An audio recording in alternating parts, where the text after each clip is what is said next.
Bon, messieurs, on va passer à notre point mercato. Ça va tourner pas mal aussi autour de ça parce que on est en plein dans la période. Et puis, on va commencer par l'OM. Alors, victoire éclatante contre Brest, bien sûr, 5-1. Offensivement, ça a été très, très fort, on l'a vu.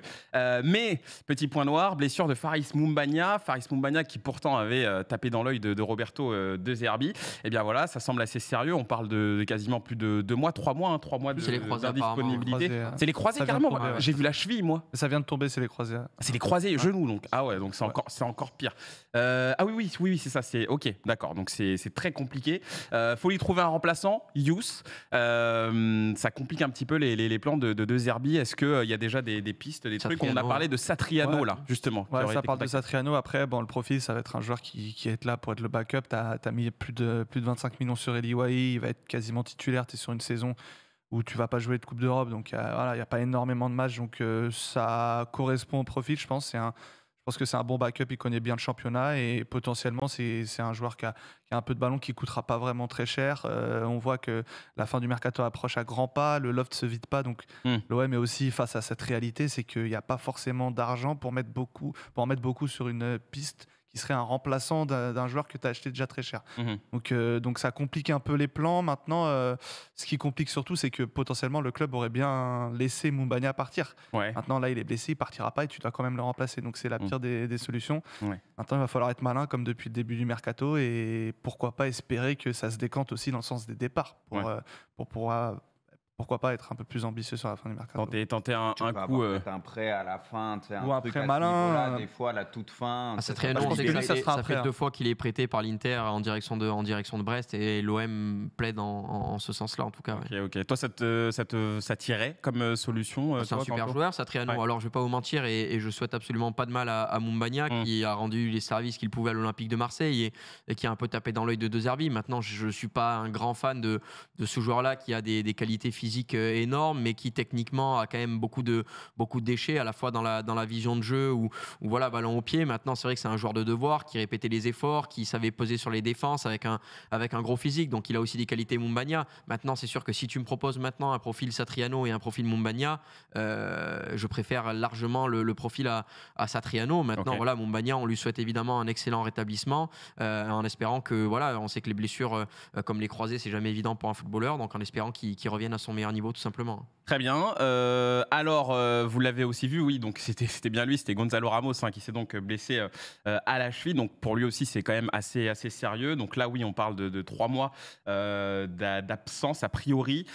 Bruce, forcément, on regarde un petit peu la situation. Pour l'instant, c'est Kolo Muani qui remplace Gonzalo Ramos. On a très souvent parlé d'attaquants pour venir même compléter un petit peu cette attaque parisienne. Aussi, et justement, oui, c'est l'info qui est sortie aujourd'hui. Ademola Lookman, qui serait visé par le PSG. Lui, apparemment, pousse aussi pour rejoindre le Paris Saint-Germain. Est-ce que pour toi, c'est la bonne solution ou est-ce qu'il faut s'orienter vers une autre piste?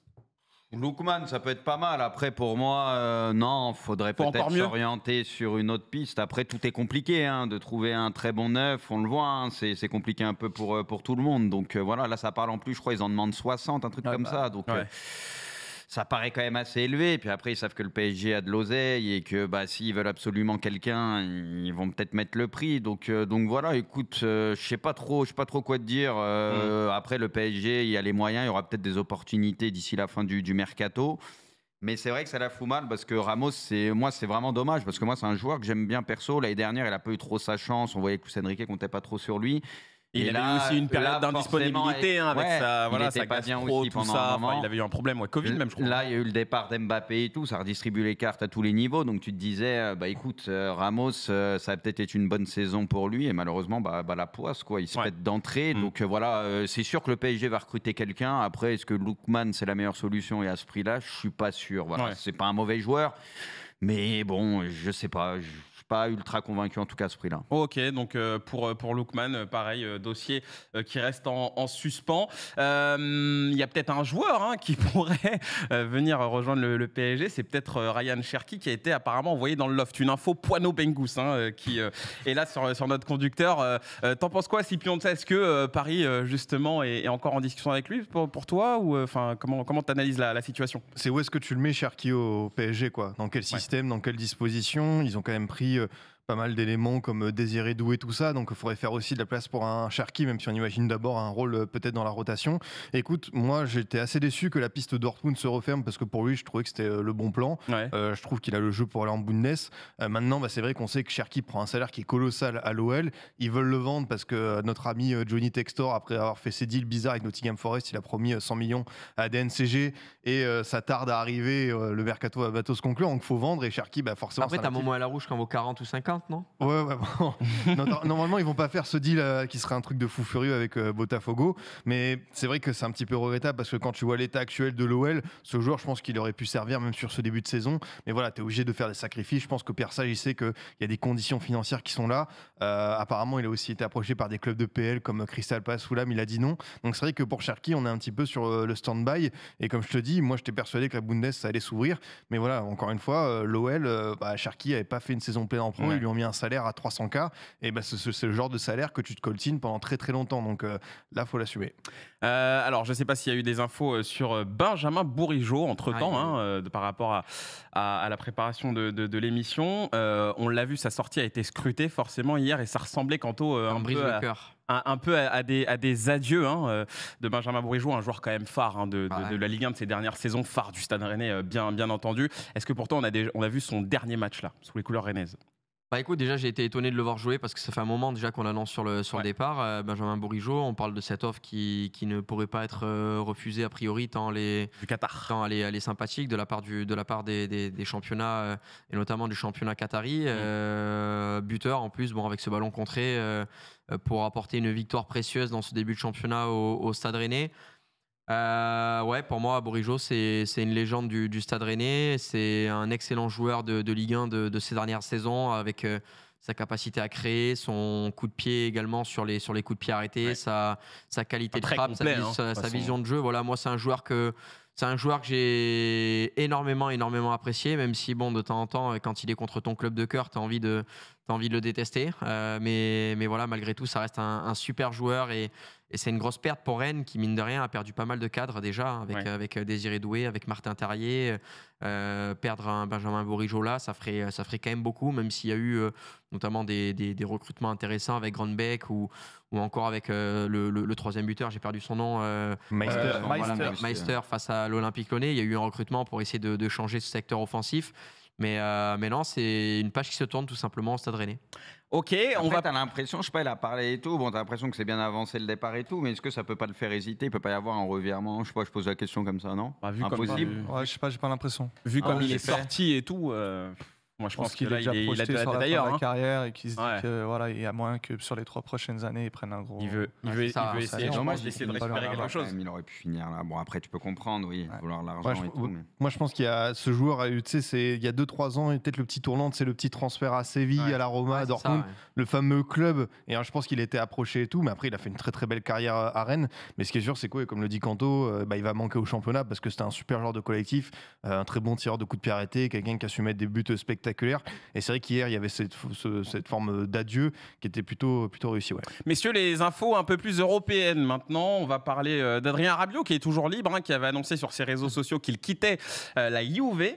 Maintenant, pour le moment, il a pas de club. Alors, on a parlé de beaucoup de destinations possibles pour lui, mais il y en a une qui revient avec insistance et pas que depuis ce mercato-là. Ça en parle depuis même plusieurs saisons.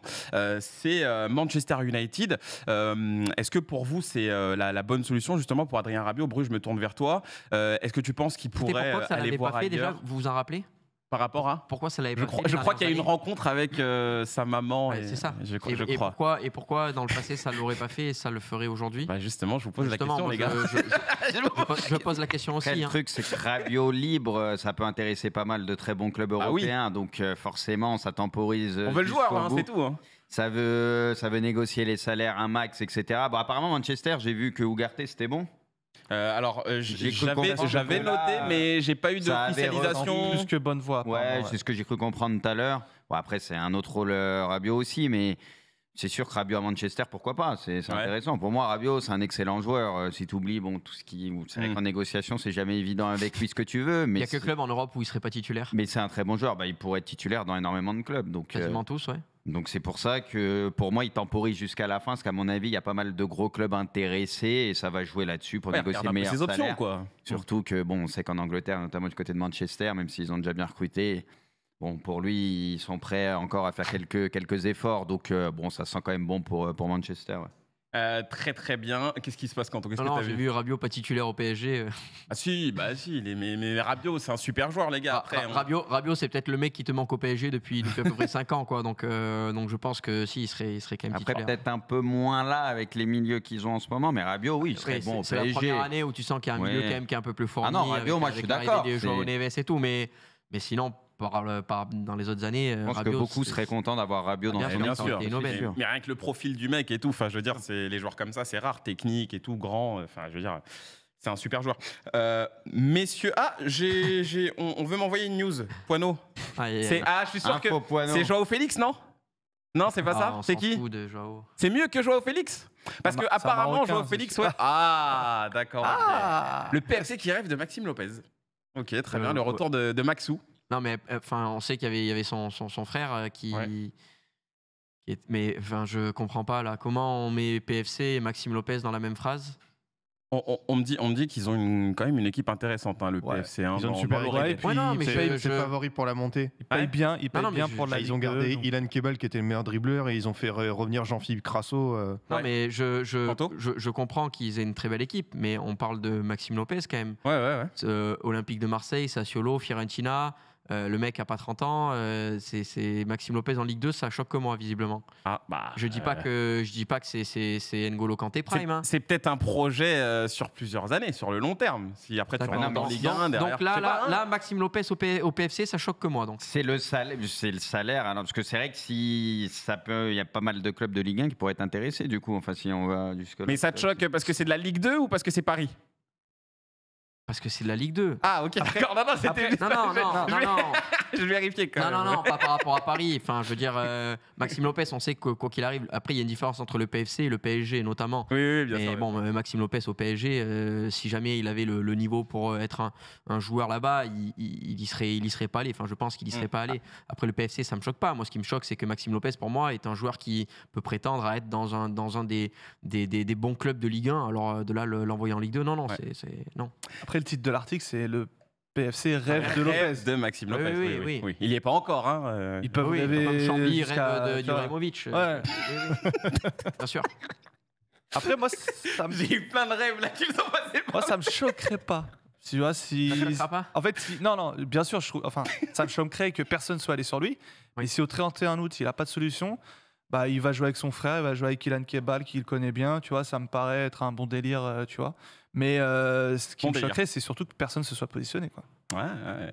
Bon, en tout cas, ce n'est qu'un rêve pour l'instant. Voilà. Ça a l'air. Après, d'une certaine manière, ça a l'air d'être un kiffer aussi. Donc, comme il dit, on ne sait jamais qu'ils partent dans un délire. Allez. Bon. Ok. On les réinvitera parce qu'on l'a déjà eu en plus, Maxime Lopez. Donc, il viendra nous l'annoncer dans l'émission.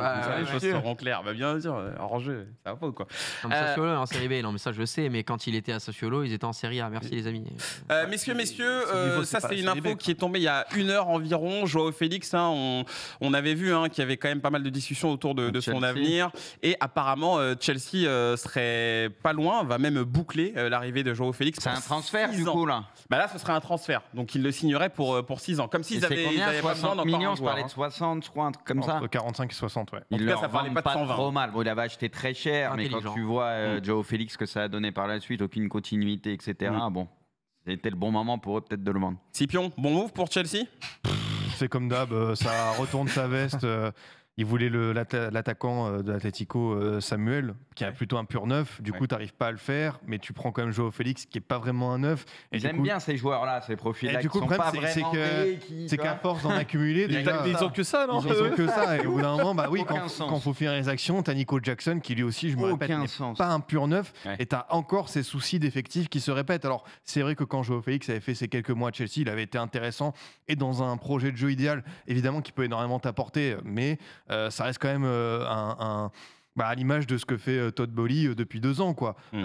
Accaparer un nombre de joueurs, avoir des postes qui sont plus que doublés. T'as vu le nombre de gardiens qu'ils ont? Putain, mais là, c'est ouf, quoi. Ils peuvent faire 11 de gardiens pour le kiff, quoi. Ça ressemblerait pas à grand chose. J'ai vu des images de là où ils s'entraînaient, là, ils étaient 40 000 dedans. Ils ont prolongé Palmer en 2040 dans la salle de sport. Oui, ils ont prolongé aussi. Palmer jusqu'en 2033 ou je sais pas combien. La salle de sport, c'est le Basic Fit de ton village. À 18 h. Les 4 villages alentours qui viennent. Tu peux pas te servir des machines et tout. C'est carrément, faut demander une autorisation. Avant l'émission, j'ai demandé à Poineau, tu connais tous les gars de ton effectif? Il m'a dit non. T'imagines, ils ont encore recruté, je sais pas combien de gamins. Il y a un mec qui est rentré là hier. Lequel? Parce qu'ils s'en font rentrer. Il y a un mec qui a dit à tous les coups, cette année, il y a un supporter qui va rentrer sur le terrain. Vérifier. Il va passer incognito, le mec. Il connaît pas tous les joueurs de Chelsea, bientôt il connaîtra aucun joueur de Bordeaux. Bâtard. C'est dur. Arrête. On avait dit pas la première journée. Arrête. Et ce qui est dingue, c'est que quand même, au milieu de tout ça, t'as des joueurs qui restent super intéressants, comme Roméo Lavia hier, qu'on avait fait un match pertinent, mais t'as encore cette problème de structuration. Enfin, tu as vu, dans l'histoire de la Première Ligue, le Chelsea, le Todd Boehly a déjà plus dépensé que des équipes comme West Ham de toute l'histoire, en 2 ans. Au bout d'un moment, je pense qu'il faudra arrêter les frais et peut-être se concentrer sur quelques mouvements parce que tu vois, tu arrives à un truc, comme je t'ai dit, qui sont contre nature et même contre-productifs. Recruter, avoir 6-7 gardiens sous contrat, et même des jeunes, enfin c'est... C'est ce qu'on appelle un problème de riche. Comment tu fais pour coacher ça? Parce qu'il y en a. Justement. Il y en a, vas-y, il y a une base qui va être titulaire, mais même entre eux, pas mal de titulaires et leur premier remplaçant, il n'y a pas toujours un gros écart de niveau. Donc la hiérarchie, elle n'est pas tout le temps ultra établie. Comment tu fais pour gérer tout ce bordel?